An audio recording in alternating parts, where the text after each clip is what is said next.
Hey everyone, in this one I'll show you exactly how to transfer a Vercel domain out to another registrar. I'll be doing this on the Vercel web dashboard. Click on Domains in the dashboard sidebar. This opens your domains dashboard where you'll see a list of all your domains. Find the domain you want to transfer in the list. Next to that domain, you'll see a triple dot menu button. Click on it. A drop-down menu appears with several options. In that drop-down, click on Transfer Out.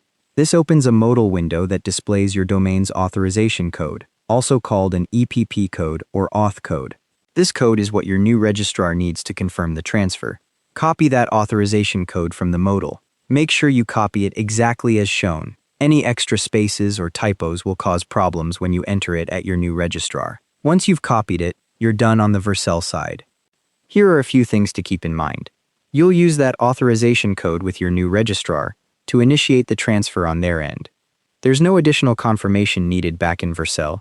The transfer happens entirely through your new registrar once you provide them with the code. The whole transfer process can take up to a week to complete, and your new registrar will typically charge a 1-year renewal fee as part of the transfer.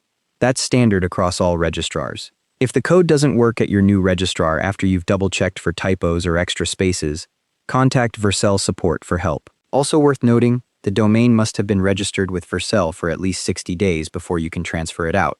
That's an ICANN requirement, not a Vercel restriction. And that's all there is to it. Thanks for watching.